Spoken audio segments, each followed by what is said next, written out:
హనుమకొండ జిల్లా కాజీపేట్ మండలం తేకులగూడెం గ్రామంలో సీసీ రోడ్లు మరియు డ్రైనేజ్ అభివృద్ధి పనులకై 30 లక్షలు నిధులు కేటాయించి విడుదల చేసిన వర్ధన్నపేట నియోజకవర్గ శాసనసభ్యులు కెఆర్ నాగరాజు అభివృద్ధి పనుల శంకుస్థాపన కార్యక్రమాలు పాల్గొన్నారు. అనంతరం తేకులగూడెం గ్రామంలో ఇందిరమ్మ ఇళ్లు శంకుస్థాపన కార్యక్రమాలు పాల్గొన్నారు. ఈ యొక్క కార్యక్రమంలో పలువురు కాంగ్రెస్ నేతలు, Janga Raghava Reddy cooperate society director, గ్రామ committee member, Tekulagudem temple chairman Chitti తదితరులు పాల్గొన్నారు.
ఒక్కొక్క కాన్స్టిట్యున్సీకి ఇవ్వడం జరిగింది.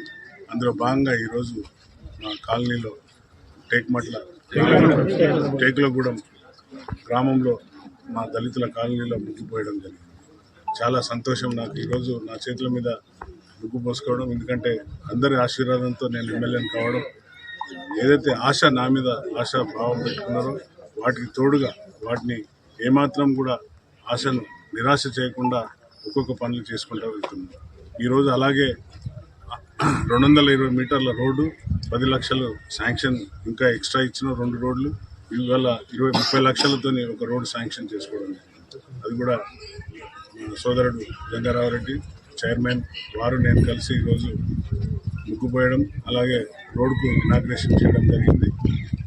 అభివృద్ధి అనేది నిరంతర ప్రక్రియ, తప్పనిసరిగా అభివృద్ధి చేసుకుంటూ పోతాం. అలాగే ఏదైతే మాట ఇచ్చినామో ఇంటిగ్రేటెడ్ స్కూల్ మనకు 200 కోట్లతో వర్ధనపేట కాన్స్టిట్యున్సీకి రావడం, అలాగే young India school sports school కూడా 15th ఆగస్టు కల్లా స్టార్ట్ చేయమని గౌరవ ముఖ్యమంత్రి గారు ఆదేశాల అనుసారంగా నిన్న అధికారులు వచ్చి కూడా స్పోర్ట్స్ స్కూల్ చూడడం జరిగింది ఎల్బీ స్టేడియంలో. అలాగే ఇండియా మనకు స్టేడియం పెద్ద ఎత్తున స్టేడియం లేదు, అది కూడా మన ప్రాంతానికి ఉనికిచెర్లనా లేక ఉనికిచెర్ల ఇక్కడ పక్కనే ఉనికిచెర్ల డివిజన్కు రావడం జరుగుతుంది. సో ఏది అన్నామో అవన్నీ కూడా మేము ఈ డివిజన్కి 64 డివిజన్కి రావడం జరుగుతుంది. అది కూడా అతి త్వరలో మా ముఖ్యమంత్రి గారి చేతుల మీద మనం స్టార్ట్ చేయడం జరుగుతుంది. ఇంద్రమ్మ ఇండ్లు మాట ఇచ్చినాం, ప్రతి గ్రామానికి ప్రతి బూత్ వైజ్గా ఒక్కొక్క బూత్కి 12 చొప్పున నాకు వచ్చిన ఇండ్లను డిస్ట్రిబ్యూట్ చేసుకుంటా. ఇంద్రమ్మ కమిటీల ద్వారా ఎలాంటి అందులో అవకతవకలు జరగకుండా ట్రాన్స్పరెంట్గా ఇల్లు లేని నిరుపేదలకు ఇవ్వాలను వారికి ఇవ్వడం, అలాగే ఒంటరి మహిళ వికలాంగులకు టాప్ ప్రియారిటీ ఆ విధంగా ఒక్కొక్కరికి ఇచ్చుకుంటూ వెళ్తున్నాం. ఇందులో ఎలాంటి అవకతవకలు జరిగినా కూడా మేము చట్టపరమైన చర్యలు తీసుకుంటా ఉన్నాం. అధికారులు కూడా అదే విధంగా పనిచేస్తున్నారు, చాలా సంతోషం. ఇంకా ఇలా చెప్పుకుంటా పోతే సన్నబియ్యం కాంగ్రెస్ ప్రభుత్వం ఏం చేయలేదని నిన్న కూడా కేటీఆర్ను వాళ్ళ చెల్లె వచ్చి ఇక్కడ ఇద్దరు చెరొక దిక్కు మీటింగ్ పెట్టి అబాస్ పాలు అయిపోయింది. ప్రజలు చూస్తున్నారు, గమనిస్తున్నారు.